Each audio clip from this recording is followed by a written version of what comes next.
Hey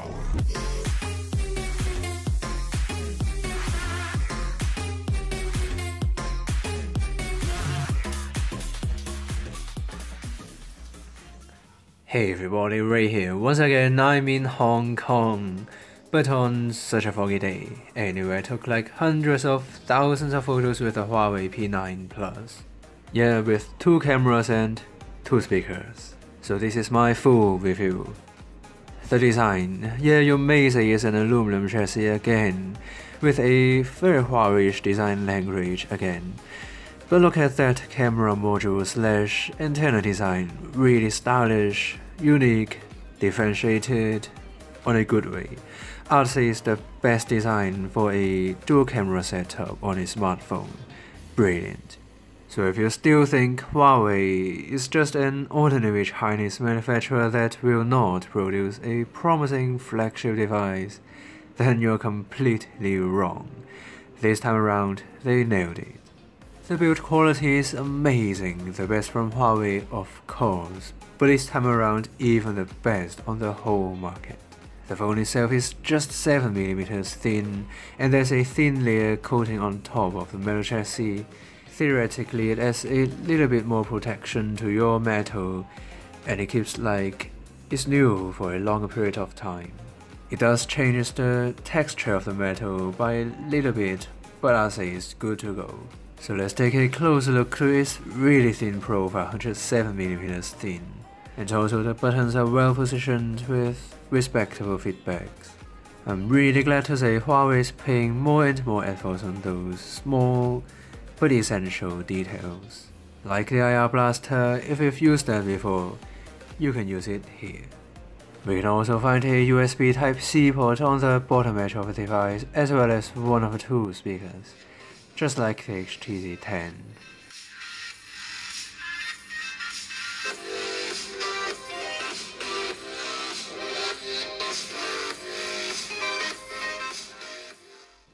So the next bit is the camera, with 2 cameras, one for RGB colors and one for monochrome black and white.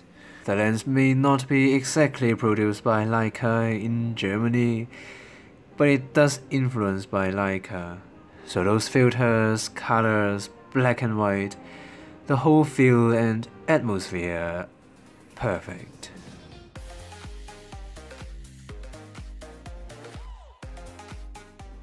By the way, with an f2.2 aperture, low light performance is not the best I've seen, but again, those filters.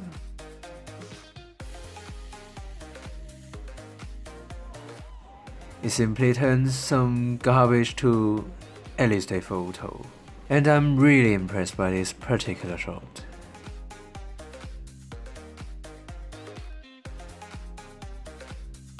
Again, I love those colors. A random family, another random family.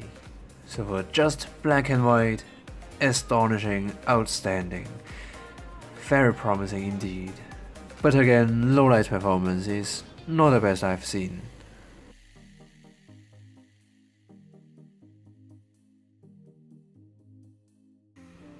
So then we look at the performance with a Kirin 955 processor under the hood, 4GB of RAM, 64 or 120GB of storage, 5.5 inches Full HD Super AMOLED display, and a 3400 mAh battery.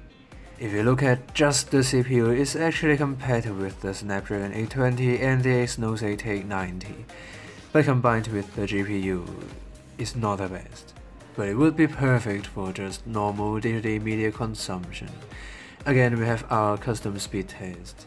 Actually, the P9 Plus is running liquid smooth, and it finished the test even quicker than the S7 Edge. But mind you, there was an app crash while I was trying to upload a photo on Facebook, so 5 seconds was added to each round, in order to make it fair to other devices. So yes, it does run blazing fast, but it's still not flawless. There are frame drops here and there throughout the UI. Speaking of the speed, we also have one of the fastest fingerprint sensor here, but not the fastest. However, it's absolutely the most feature-packed fingerprint sensor. Not only can we use it as the camera shutter key, but also a notification slider, or even swipe to preview the previous or the next photo. Those designs are brilliant. So then, Press Touch.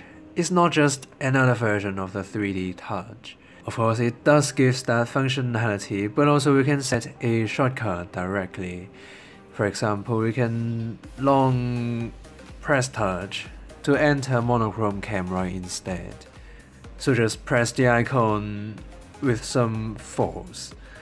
Thumbs up Huawei. Unfortunately, app support would be a serious problem here, and it may or may not be solved. So anyway, we have another great feature here is the knock to screen capture. We also have freestyle screen capture, but again we have to press touch in order to select your area to capture. And then you can resize your screen capture. Another very cool use of the press touch. And last but certainly not least is my favorite for sure, is the magnifier.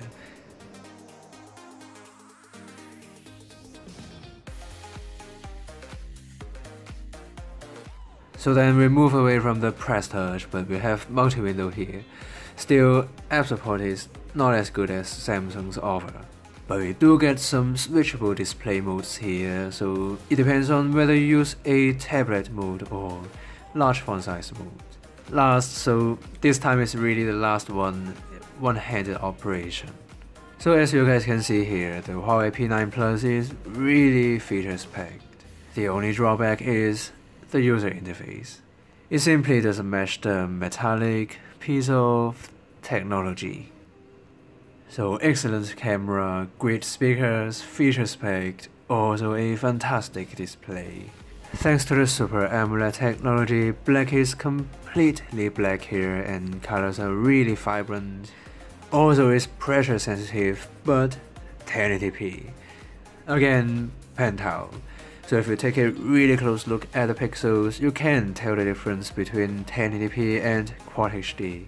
But what we do get is the completely customizable white balance.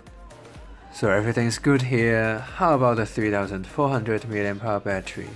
Based on our standard battery life test, is mediocre.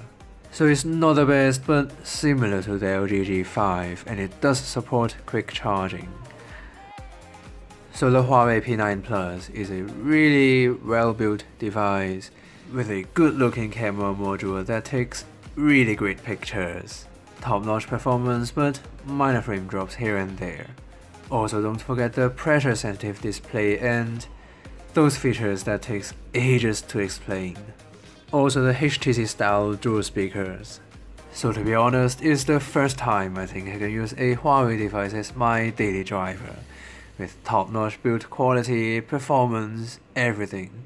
It's simply an all-round, near-perfect piece of technology.